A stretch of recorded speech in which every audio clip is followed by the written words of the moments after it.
প্রিয় দশম শ্রেণীর ছাত্রছাত্রীরা, আজকে তোমাদের সামনে আমি উপস্থিত হয়েছি এমন একটা গ্যাস নিয়ে আলোচনায়, বর্ণহীন, গন্ধহীন, দ্বিপরমাণুক এমন একটা গ্যাস নিয়ে আলোচনায়, যেই গ্যাসটা সাধারণ তাপমাত্রায় নিষ্ক্রিয় হওয়ার কারণে বিভিন্ন রাসায়নিক বিক্রিয়ায় নিষ্ক্রিয় পরিমণ্ডল সৃষ্টি করতে যেমন ব্যবহার হয়, বিভিন্ন রকম নাইট্রোজেন ঘটিত জৈব সার, অজৈব সার তৈরিতে ব্যবহার করা হয়, অ্যামোনিয়া, নাইট্রিক অ্যাসিড প্রভৃতি পদার্থ তৈরিতে ব্যবহার করা হয় এবং একটা মোস্ট ইম্পর্টেন্ট প্রপার্টি, অত্যন্ত কম উষ্ণতা। কত কম উষ্ণতা?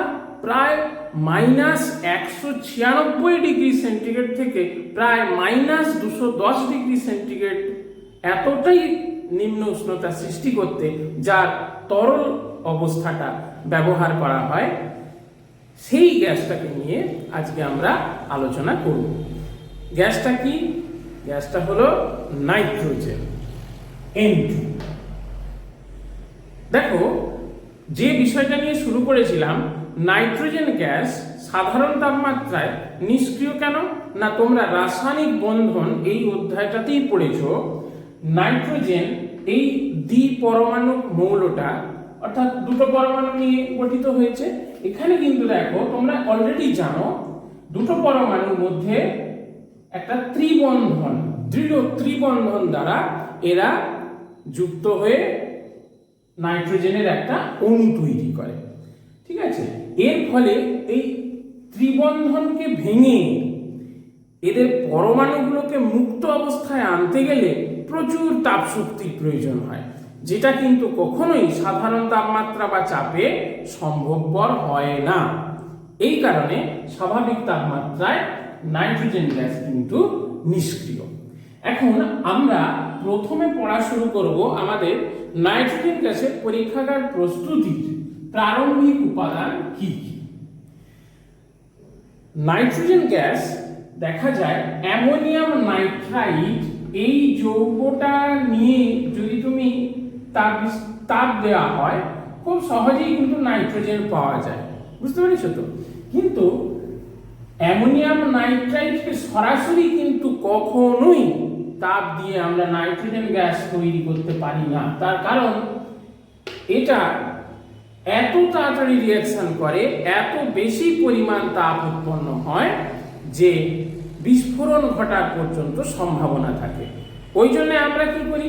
চেষ্টা করি কোনোভাবে এমন দুটো রিঅ্যাকট্যান্ট নিতে যার ফলে অ্যামোনিয়াম নাইট্রাইট তৈরি হয়, যেটা সুস্থিতি যার না থাকার জন্য সেটা সঙ্গে সঙ্গে বিয়োজিত হয়ে নাইট্রোজেন গ্যাস তৈরি করে।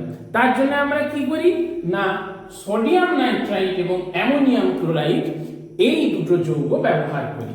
সোডিয়াম নাইট্রাইটের সংকেত তোমরা জানো, NaNO2, সোডিয়াম নাইট্রাইট। আর অ্যামোনিয়াম ক্লোরাইডের সংকেত তোমরা জানো, NH4Cl। ঠিক আছে, এই দুটোকে সমমোলার জলীয় দ্রবণ, এই দুটোর সমমোলার জলীয় দ্রবণকে মিশিয়ে যদি তাপ দেওয়া হয়, তাহলে প্রথমে উৎপন্ন হয় অ্যামোনিয়াম নাইট্রাইট। যে অ্যামোনিয়াম নাইট্রাইট এ কিন্তু সুস্থিত নয়, এই জন্য এর সঙ্গে সঙ্গে কিন্তু তাপে বিয়োজিত হয়ে নাইট্রোজেন গ্যাস তৈরি করে। যদি আমরা সমীকরণটা লেখার চেষ্টা করি, দুটো পার্টে এটা লিখবো, মানে দুটো ধাপেই বিক্রিয়াটা হয়। প্রথমে সোডিয়াম নাইট্রাইট অর্থাৎ NaNO2 NH4Cl এর সঙ্গে যুক্ত হয়ে কি তৈরি করবে? Ammonium nitrite. ঠিক আছে, NH4NO2 প্লাস, এই যে NH4NO2 দেখি তোমরা বুঝতে পারছো, প্লাস NaCl। দ্বিতীয় ধাপে এই NH4NO2 এ তাপে বিয়োজিত হয়ে তৈরি করবে N2 প্লাস টুয়াইস H2। এইভাবে আমরা কিন্তু পরীক্ষাগারে নাইট্রোজেন গ্যাস প্রস্তুত করে থাকি। এইবারে আমরা পরীক্ষাগারে নাইট্রোজেন গ্যাস কিভাবে প্রস্তুত করা হয় একটু সংক্ষেপে আলোচনা করে নিই। দেখো, দীর্ঘনল ফানেল ও বাঁকানো নির্গম নলযুক্ত একটি গোলতল ফ্লাস্কে সমমোলার অ্যামোনিয়াম ক্লোরাইড এবং সোডিয়াম নাইট্রাইটের জলীয় দ্রবণ নেওয়া হয়। দীর্ঘনল ফানেলের শেষ প্রান্তটা দ্রবণে ডুবিয়ে রাখতে হয়। নির্গমনলের অপর প্রান্তটা একটা গ্যাসদ্রোণীর জলে ডোবানো থাকে। তোমরা একটু ছবিটা দেখো, তাহলে খানিকটা পরিষ্কার হবে। এইবার যদি ফ্লাস্কের মিশ্রণকে ধীরে ধীরে উত্তপ্ত করা হয়, তাহলে নাইট্রোজেন গ্যাস উৎপন্ন হবে এবং নির্গম নল দিয়ে বেরিয়ে আসতে থাকবে। কি করে এই গ্যাসটার এবারে সংগ্রহ করা হয়? না, প্রথমে কিছুটা নাইট্রোজেন গ্যাসকে বেরিয়ে যেতে দেওয়া হয়। এরপর নির্গম নলের শেষ প্রান্তের ওপর একটি জলপূর্ণ গ্যাস জারকে উপুড় করে বসিয়ে দেওয়া হয়। নাইট্রোজেন গ্যাস তো জলে অদ্রাব্য, তাই একে জলের নিম্ন অপসারণ দ্বারা গ্যাস জারে সংগ্রহ করা হয়। একটা প্রশ্ন অনেক সময় তোমাদের পড়ে, উত্তপ্ত ম্যাগনেসিয়ামের উপর নাইট্রোজেন চালনা করলে কি ঘটবে? মনে রাখবে, তোমরা তো জানো যে নাইট্রোজেন সাধারণ তাপমাত্রায় কখনোই রিয়াকশন করবে না। এখন যখনই কোনো এই জাতীয় ধাতুর সঙ্গে নাইট্রোজেনের বিক্রিয়া হবে, সবসময় কিন্তু তৈরি হবে ধাতব নাইট্রাইট।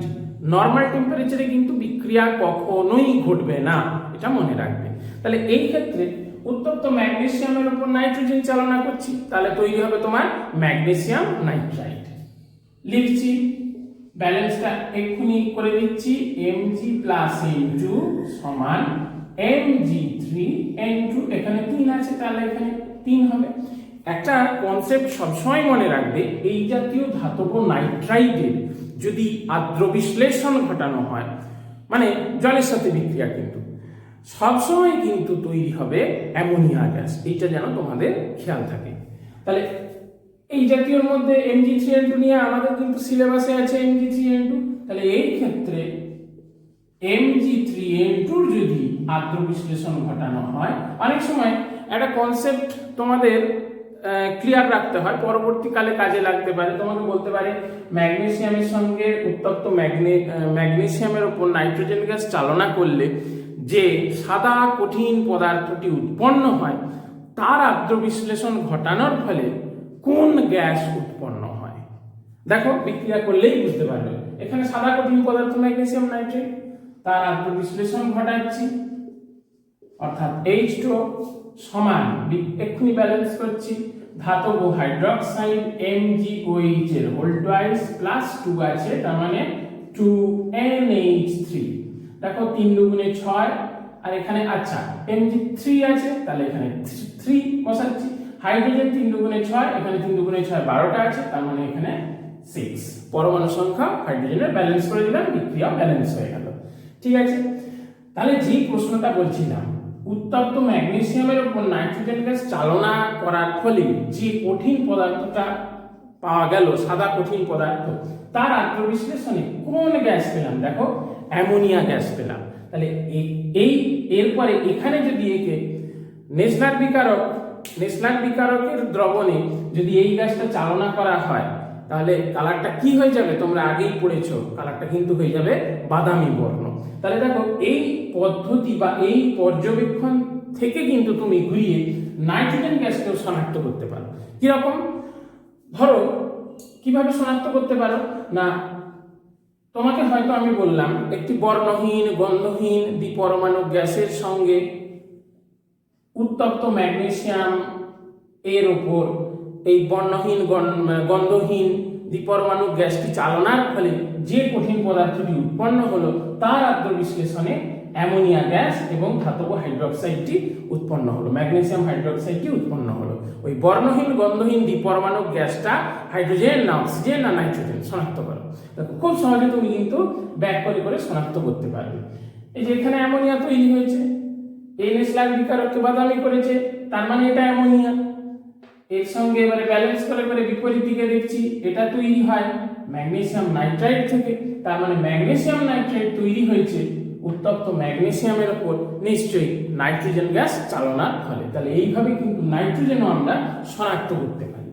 আচ্ছা, নাইট্রোজেন ও হাইড্রোজেনের বিক্রিয়া তোমরা কিন্তু অ্যামোনিয়া চ্যাপ্টারেই পড়েছো, যে এক আয়তন নাইট্রোজেন এবং 3 আয়তন হাইড্রোজেন, এরা 200 ডিগ্রি সি, ভুল বললাম, 200 atmospheric pressure, 550 degree C temperature এবং এফি চূর্ণ অনুঘটক ক্যাটালিস্ট আর L2O3 K2O উদ্দীপক মানে প্রমোটার, এইগুলো নিয়ে যদি এদের বিক্রিয়া ঘটানো হয় তাহলে দেখা যায় অ্যামোনিয়া গ্যাস প্লাস তাপ প্রায় 22.4 কিলোক্যালোরি তাপশক্তি উৎপন্ন হতে দেখা যায় আর কি। এটা আমরা কিন্তু অলরেডি পড়েছি অ্যামোনিয়া সিনথেসিসে, হেবার পদ্ধতিতে। নাইট্রোজেন এবং অক্সিজেনের বিক্রিয়া তোমাদের প্রায় কোশ্চেন দেয়, মনে রাখবে এই বিক্রিয়া কিন্তু তাপগ্রাহী, মানে এখানে মারাত্মক টেম্পারেচার শোষণ ঘটে। কত ডিগ্রি টেম্পারেচার ছাড়া এই বিক্রিয়া হবেই না, সেটা হচ্ছে 3000 ডিগ্রি সি। দেখা যায় তড়িৎ স্ফুলিঙ্গের সাহায্যে যদি তোমার 3000 ডিগ্রি সি টেম্পারেচার, যে টেম্পারেচারটা দেখা যায় আর কি তড়িৎ স্ফুলিঙ্গের সময় বা ন্যাচারাল বজ্রপাত বা যখন ধরো বজ্রপাতের সময় তড়িৎ ক্ষরণ হয়, এই কন্ডিশনে দেখা যায় বায়ু, নাইট্রোজেন এবং অক্সিজেন এরা বিক্রিয়া করে তৈরি করে নাইট্রিক অক্সাইড, বা তুমি এটাকে কৃত্রিমভাবেও তুমি নাইট্রিক অক্সাইড তৈরি করতে পারবে। আমি এটা বললাম প্রাকৃতিক বা ন্যাচারাল উপায়ে নাইট্রিক অক্সাইড কিভাবে বায়ু, নাইট্রোজেন এবং অক্সিজেন এরা বিক্রিয়া করে বজ্রপাতের সময়, তড়িৎ ক্ষরণের সময় কিভাবে তৈরি হয়। আর কৃত্রিমভাবেও একই রকম পদ্ধতি ফলো করে ওই টেম্পারেচারের দ্বারা তুমি কিন্তু তৈরি করতে পারবে। তাহলে ব্যালেন্স করছি N2G plus O2G, 3000 degree C temperature তৈরি করবে টুয়াইস NOG মানে গ্যাসিয়াস মাইনাস। এইগুলো এর আগের বিক্রিয়া, এগুলো জি লিখে দিচ্ছি, তোমরা জানো অলরেডি, জি মানে গ্যাসীয়। একটা তোমাদের মোস্ট ইম্পর্টেন্ট প্রশ্ন প্রায়ই পড়ে, নাইট্রোলিন কি এবং এটা কি কাজে ব্যবহার করা হয়। দেখো তোমরা ক্যালসিয়াম কার্বাইডের সংকেত জানো তো, CaC2। এই ক্যালসিয়াম কার্বাইডে যদি নাইট্রোজেন গ্যাস চালনা করা হয়, জানোই ন্যাচারাল টেম্পারেচারে হবে না। টেম্পারেচার কত লাগে বলো তো, প্রায় 1100 ডিগ্রি সেন্টিগ্রেড তাপমাত্রা। যদি চালনা করা হয় দেখা যায় তৈরি হয় CaCN2 বা অনেক বই দেখবে লেখা আছে CaNCN। ঠিক আছে, বুঝতে পেরেছ? প্লাস সি মানে কার্বন। আর এই CaNCN এইটা কি বলতো, এইটা হচ্ছে, বা CaCN2 এইটা কি বলতো, এইটা হচ্ছে ক্যালসিয়াম সায়ানামাইড। খেয়াল করো, সায়ানামাইড লিখলাম, সায়ানাইড নয় কিন্তু, সায়ানামাইড।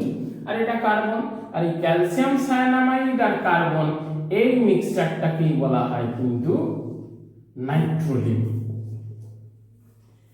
ধূসর বর্ণের মিক্সচার দেখতে পাওয়া যায়। এখন প্রশ্ন হচ্ছে এই CaNCN বা CaCN2 কেন বলতো? এটা দুটো লেখার তাৎপর্য আমি দেখেছি তোমাদের অনেক বইয়ে এই আকারেও লেখা আছে, অনেক বইয়ে এই আকারেও লেখা আছে। অ্যাকচুয়ালি কি বলতো, এটা আয়নীয় ভাবে যখন থাকে এই রকম আকারে থাকে। একটু দেখাই যদি, Ca2 প্লাস আর বাকিটা এই যে Cn2 2 মাইনাস, মানে এইটা আবার এইভাবে থাকে।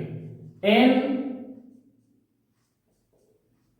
কার্বনের সঙ্গে দুদিকে দেখো ডবল বন্ডেড এবং প্রত্যেকটার এখানে এই যে মাইনাস মাইনাস, এই জন্য অনেক বই CaNCN এই আকারে লিখে আর কি। হ্যাঁ, এটার ব্যবহার কি বলতো? এটার ব্যবহার হচ্ছে, এটা কিন্তু সার হিসেবে ব্যবহার করা হয়। কেন সার হিসেবে? না, এটা দীর্ঘদিন ধরো মাটিতে এই ক্যালসিয়াম সায়ানামাইড জলের সঙ্গে বিক্রিয়া করে তৈরি করে অ্যামোনিয়া। কিভাবে বিক্রিয়াটা হতে পারে? না, CaCN2 plus H2O is equal to CaCO3 plus twice NH3। Balance করে দিচ্ছি এবারে, CaCO3 এখানে 2 2 ব্যালেন্স হয়ে গেছে, এখানে CaCO3 অক্সিজেনটা ব্যালেন্স করার জন্য 3, দেখো 3 দুগুণে 6 হাইড্রোজেন, 3 দুগুণে 6 হাইড্রোজেন, একদম ব্যালেন্স হয়ে গেল। এই কারণে নাইট্রোজেন কিন্তু সার হিসেবে ব্যবহার করা হয়। এ দেখো জলের সাথে বিক্রিয়ায় ধীরে ধীরে কি তৈরি করছে, অ্যামোনিয়া তৈরি করছে, বুঝতে পেরেছো তো?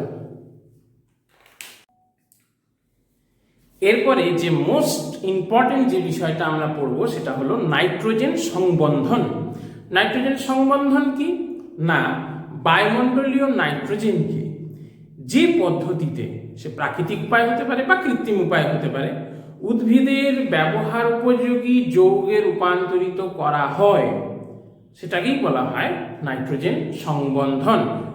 ব্যবহার উপযোগী যৌগ মানে ধরো সে নাইট্রেট লবণ হতে পারে, অ্যামোনিয়া হতে পারে, মানে যার ফলে জমির বা মাটির উর্বরতা শক্তি যেমন বাড়বে, প্লাস যেখান থেকে ধরো খাদ্য উপাদান সংগ্রহ করে উদ্ভিদ তার দেহ উপযোগী কোনো খাদ্য তৈরি করতে পারে, যেমন নাইট্রেট লবণকে কাজে লাগিয়ে উদ্ভিদ তার প্রোটিন জাতীয় খাদ্য তৈরিতে কাজে লাগায়।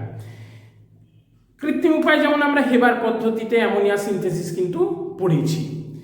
আমাদের সিলেবাসে যেটা আছে প্রাকৃতিক উপায়ে কিভাবে নাইট্রোজেন সংবন্ধন প্রক্রিয়া সম্পন্ন হয়। দেখো আমরা যদি একটা ফ্লো চার্টের মাধ্যমে এটা দেখানোর চেষ্টা করি, বাতাসে থাকা নাইট্রোজেন এবং অক্সিজেন বজ্রপাতের ফলে যখন তড়িৎক্ষরণ হয়, যে উচ্চ উষ্ণতা তৈরি হয়, কত উচ্চ উষ্ণতা, প্রায় 3000 ডিগ্রি সি, তারা কি করে, বিক্রিয়া করে প্রথম তৈরি করে নাইট্রিক অক্সাইড। প্রথম ধাপ যেটা প্রাকৃতিক নাইট্রোজেন সংবন্ধনের প্রথম ধাপ, ওখান থেকেই কিন্তু শুরু হয়। দেখা যাক, তার মানে বজ্রপাত, তার ফলে তড়িৎক্ষরণ, প্রায় 3000 ডিগ্রি সি টেম্পারেচার তৈরি হলো টোয়াইস NO। ব্যালেন্স আমরা পরে করে দেখাবো, আমরা শুধু ফ্লো চার্টটা আগে করি, ঠিক আছে? NO মানে কি, নাইট্রিক অক্সাইড।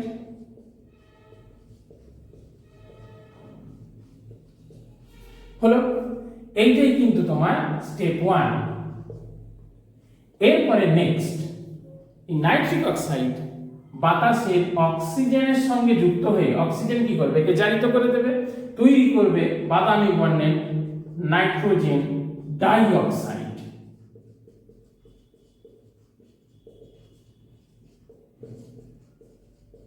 এইটা হলো কিন্তু স্টেপ 2। দেখো আমরা কিন্তু ধাপে ধাপে এগোচ্ছি।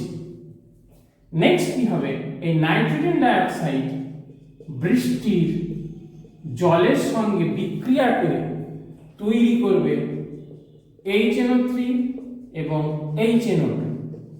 HNO3 মানে কি, নাইট্রিক অ্যাসিড, আর HNO2 মানে কি, নাইট্রাস অ্যাসিড।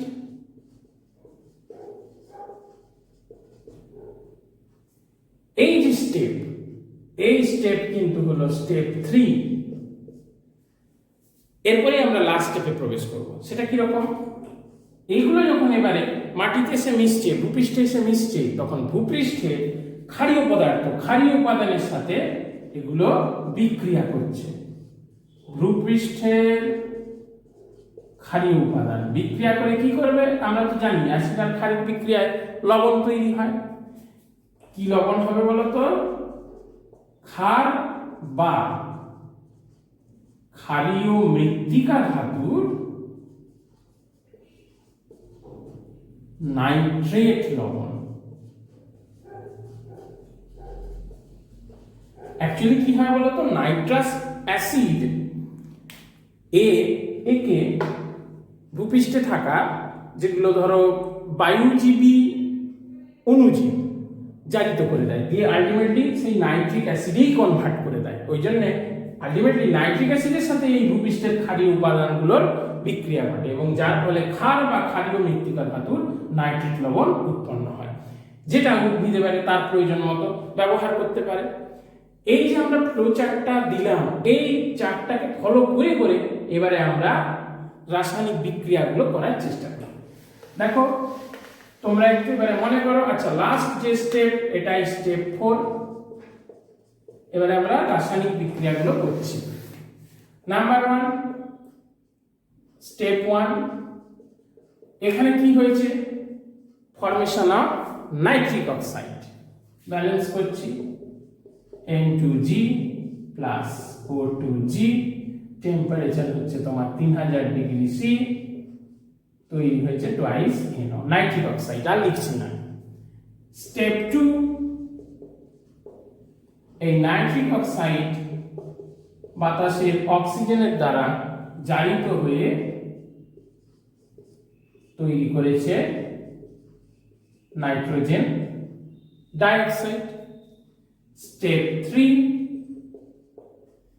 এই নাইট্রোজেন ডাইঅক্সাইড বিভিন্ন রকম ভাবে এবারে জলের অণুর সাথে বিক্রিয়া করে নাইট্রিক অ্যাসিড এবং নাইট্রাস অ্যাসিড তৈরি করবে। দেখে নেওয়া যাক। টুয়াইস NO2 প্লাস H2O তৈরি করছে HNO3 প্লাস HNO2। তোমরা একটু ব্যালেন্স গুলো চেক করে নেবে, মিলে যাবে, মিলতেই হবে। এইভাবেও বিক্রিয়া হতে পারে। 3NO2 প্লাস H2O সমান twice HNO3 plus NO। 4NO2 plus O2 plus 2H2O সমান 4HNO3। তাহলে স্টেপ 3 তে হলো অ্যাসিড ফর্মেশন, নাইট্রিক অ্যাসিড এবং নাইট্রাস অ্যাসিড। এইবারে স্টেপ 4 লাস্ট স্টেপ। দেখো ক্ষার ধাতু এবং ক্ষারীয় মৃত্তিকা ধাতুর, ধরো ক্ষার ধাতুগুলো কোনগুলো আমরা জানি? সোডিয়াম, পটাশিয়াম, এগুলো সব হচ্ছে ক্ষার ধাতু যেগুলো গ্রুপ 1 এ অবস্থান করছে। ক্ষারীয় মৃত্তিকা ধাতু ক্যালসিয়াম, ম্যাগনেসিয়াম যেগুলো গ্রুপ 2 তে অবস্থান করছে। এদের কম্পাউন্ডগুলোর সাথে এবারে দেখো ক্ষারীয় উপাদান যেগুলো, এই ধাতু বা ক্ষার বা ক্ষারীয় মৃত্তিকা ধাতু, এইগুলোর সাথে এদের যৌগগুলোর সাথে বিক্রিয়া করে কিভাবে এবারে নাইট্রেট লবণ তৈরি করে। ধরো সোডিয়াম কার্বনেট বা পটাশিয়াম কার্বনেট, এইগুলোকে আমরা কমন আকারে যদি লিখি, ধরো কার্বনেট এর সাথে বিক্রিয়াটা আমরা ট্যালি করে দেখাচ্ছি। M2CO3 plus HNO3 twice HNO3 সমান কি উৎপন্ন হবে? যেখানে M কি, এমটাকে জেনারেল রূপ দিয়েছি, ধরো M সমান সোডিয়াম, পটাশিয়াম, এগুলো হতে পারে, মানে ক্ষার ধাতুগুলো তৈরি হবে। ক্ষার ধাতুগুলোর যোজ্যতা কত? 1। তার মানে তৈরি হবে twice MnO3 plus CO2 plus H2O। এটা হচ্ছে ক্ষার ধাতুর লবণ, নাইট্রেট লবণ। আর M ড্যাশ দিয়ে ধরো ক্ষারীয় মৃত্তিকা ধাতুগুলোকে চিহ্নিত করেছি, মানে ধরো ম্যাগনেসিয়াম, ক্যালসিয়াম, এইগুলোকে চিহ্নিত করেছি। M ড্যাশ CO3, কেননা এদেরও যোজ্যতা, ক্ষারীয় মৃত্তিকা ধাতুগুলোর যোজ্যতাও 2 তোমরা জানো, এর কার্বনেট মূলকের যোজ্যতাও 2, তাই এদের M ড্যাশ CO3 এই আকারে লেখা হয়, তোমরা অলরেডি জানো। প্লাস টুয়াইস HNO3 সমান এদের নাইট্রেট লবণের সংকেত কি হবে? নাইট্রেট লবণের যোজ্যতা 1, ক্ষারীয় মৃত্তিকা ধাতুর যোজ্যতা 2, তাই এদের সংকেত কি হবে? এদের সংকেত হবে M dash NO3 whole twice.